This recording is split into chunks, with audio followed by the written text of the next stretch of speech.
Sweating, the glistening, sometimes awkward side effect of hot weather, exercise, nerves, or that time you decided to wear a black shirt to an outdoor wedding in August. It's long been treated as the biological equivalent of an inconvenient leak, something to wipe away, cover up, or pretend isn't happening. But under all that salty sheen, sweat is doing far more than just keeping you from overheating. It's actually a multitasking masterpiece, part air conditioning system, part detox unit, and part microscopic security guard. Yes, it's wet. Yes, it's salty. But it's also quietly heroic.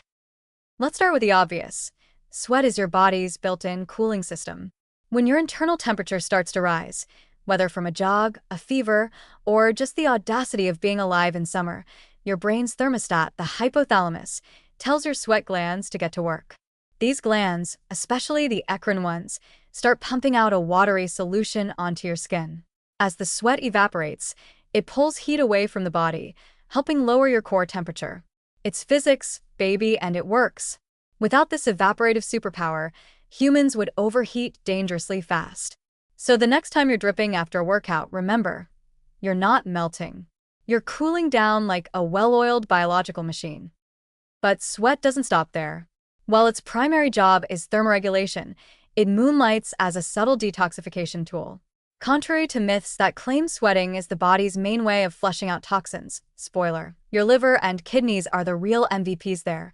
Sweat does help excrete trace amounts of certain waste products. Studies have shown that substances like heavy metals, e.g., lead, cadmium, and mercury, some persistent organic pollutants, and even small amounts of urea and ammonia can leave the body through sweat. It's not your body's version of a juice cleanse, but it is a minor support system, kind of like the intern who doesn't do much but occasionally helps carry the coffee. Even cooler? Sweat contains antimicrobial peptides like dermcidin, which is naturally secreted onto the skin surface through the sweat glands. This peptide has been shown to inhibit the growth of certain bacteria, fungi, and viruses, effectively turning your skin into a mildly disinfected slip and slide. It's not enough to replace soap and water, but it does suggest that sweat has a primitive immune function, keeping the skin slightly acidic, salty, and less hospitable to unwanted microbial guests. It's as if your body said, if I'm going to make you wet and shiny, I might as well make it useful. Sweating may also act as an early warning system for your immune response. When you're fighting off infection and your body temperature climbs, the increased sweating isn't just to cool you down. It's a visible sign that your immune system is revving up. Fever-induced sweating is the body's way of both regulating heat and potentially flushing small biowaste products generated during the inflammatory response. It's a two-for-one deal: symptom control and biochemical housekeeping. Socially, sweating tends to get a bad rap. It's associated with awkward handshakes, visible pit stains, and the kind of odor that no one wants to talk about unless they're trying to sell you deodorant. But biologically, it's one of the reasons humans are so uniquely good at endurance. Our ability to regulate body temperature through sweating gives us an evolutionary advantage. We can run longer, survive hotter climates, and adapt to intense physical exertion more efficiently than most animals. That ability might not win you a gold medal in smelling fresh, but it might help you cross the finish line first. So yes, sweating might be damp, occasionally embarrassing, and a little inconvenient.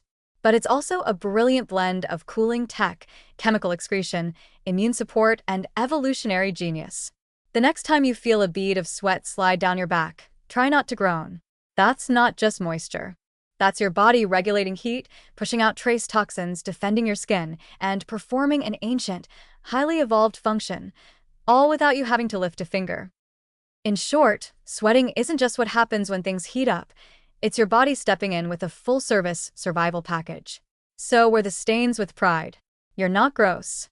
You're a self-cooling, semi-detoxifying, germ-fighting, heat-adapted marvel of biology.